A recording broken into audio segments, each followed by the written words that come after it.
જાગૃત યુવા મિત્ર મંડળ બનાસકાંઠા દ્વારા સંસ્થાનું નિર્માણ અને શિલાન્યાસ સમારોહ યોજાયો। પારદર્શક વહીવટનું પારદર્શક પરિણામ મેળવતું જાગૃત યુવા મિત્ર મંડળ બનાસકાંઠા। જાગૃત યુવા મિત્ર મંડળ બનાસકાંઠા દ્વારા સંચાલિત ક્લાસીસ, લાઇબ્રેરી તથા હોસ્ટેલ દ્વારા અનુસૂચિત જાતિના વિદ્યાર્થીઓને પરીક્ષાલક્ષી માર્ગદર્શન અને સ્પર્ધાત્મક પરીક્ષાઓની તૈયારીઓ કરાવે છે। બનાસકાંઠા મુકામ ચંડીસર ખોડલા રોડ ઉપર અનુસૂચિત જાતિના જાગૃત કર્મચારી દ્વારા સ્વયં અનુશાસનથી એકબીજાના ખભાથી ખભો મિલાવી ભાઈચારાની ભાવના તથા લાગણીથી ચાલતી સંસ્થા જે કેટલાય સમયથી અનુસૂચિત જાતિના વિદ્યાર્થીઓને વિવિધ સ્પર્ધાત્મક પરીક્ષા માટે સતત પ્રયત્નશીલ રહી માર્ગદર્શન આપે છે, જેની સફળતા બાદ કેટલાય વિદ્યાર્થીઓ પરીક્ષા પાસ કરી વિવિધ સરકારી નોકરીમાં જોડાયા। જાગૃત યુવા મિત્ર મંડળ બનાસકાંઠા દ્વારા વિદ્યાર્થીઓના સહયોગથી આ સંસ્થા સરસ પરિણામો મળ્યા છે, જેનાથી આદર્શ જાગૃત કર્મચારી દ્વારા સતત માર્ગદર્શન અને માહિતી આપવામાં આવે છે।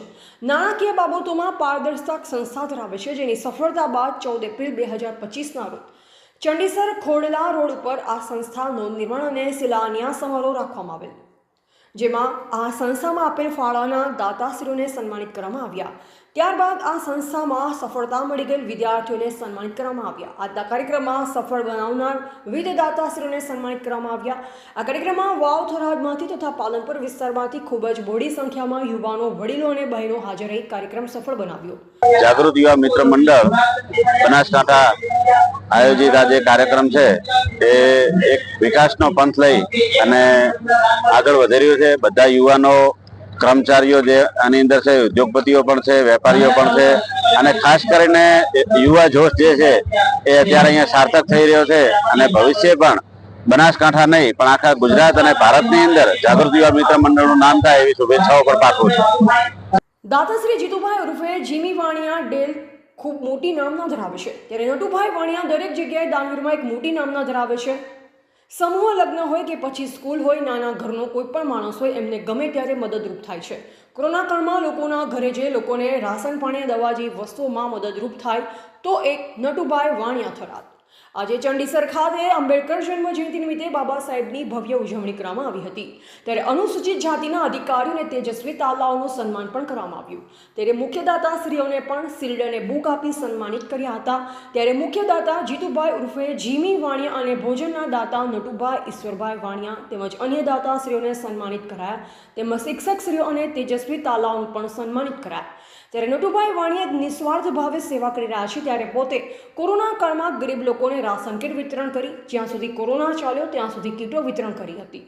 સ્કૂલોમાં પણ ભોજન અને નાસ્તાની સુવિધાઓ પણ કરવામાં આવી અને કોઈ પણ સમાજના પ્રસંગ હોય ત્યારે વાવ સમૂહ લગ્નના ભોજનના દાતા તરીકે નટુભાઈ વાણિયા હતા। બારોડ સમાજના સમૂહ લગ્નમાં મંડપના દાતા તરીકે નટુભાઈ વાણિયા હતા અને કેટલાક ગરીબોના ઘર પણ એમના ઉપર ચાલી રહ્યા છે। ત્યારે મહાન દાનવીર ભામાસા એવા નટુભાઈ વાણિયા ખૂબ નિસ્વાર્થ ભાવે લોકોની સેવા કરી રહ્યા છે। અનુસૂચિત જાતિના સમગ્ર બનાસકાંઠા જિલ્લા તરફથી શૈક્ષણિક સંકુલનો શિલાન્યાસ હતો। જાગૃત યુવા મિત્ર મંડળ કરીને જે સંસ્થા છે એના વતી જે સરકારી કર્મચારીઓ આની અંદર જોડાયેલા છે અને જેઓ દ્વારા આ ભૂમિપૂજનનો કાર્યક્રમ કર્યો છે અને આવનાર સમયમાં અહીંયા આપણી સમાજના અનુસૂચિત જાતિ સમાજ માટે બહેનો અને ભાઈઓ માટેનો એક વિશાળ શૈક્ષણિક સંકુલ બનવાનો છે, જેમાં ગરીબમાં ગરીબ વ્યક્તિ પણ અહીંયા રહીને અભ્યાસ કરશે અને ખાસ કરીને સ્પર્ધાત્મક જે યુગ ચાલી રહ્યો છે એની અંદર આપણે બીજાની કમ્પેરિઝનમાં ટકી શકીએ અને વધારેમાં વધારે આપણા યુવાનો શિક્ષણ ક્ષેત્રમાં જોડાય, સરકારી નોકરીમાં જોડાય, ધંધા રોજગારીમાં જોડાય, એની માટેનો એક આ ભવ્ય પ્રોગ્રામ હતો। આ સંસ્થા 2020થી ચાલે છે અને ઘણા બધા વિદ્યાર્થીઓ પાછા છે, 40 જેટલા વિદ્યાર્થીઓ સરકારી નોકરીમાં લાગ્યા છે। એના મતલબ કે આપણે 40 જેટલા ઘરમાં દીપક ખર્ચાવી શક્યા છીએ અને ભવિષ્યનું આયોજન છે કે 500 થી 1000 જણ આપણી સંસ્થામાંથી ભણીને નોકરી લાગે। આ સંકુલ અંદાજિત 1 વર્ષમાં તૈયાર થઈ જશે। એવા જીતુ બારોડ, સંબંધ ભારત ન્યૂઝ, થરાદ।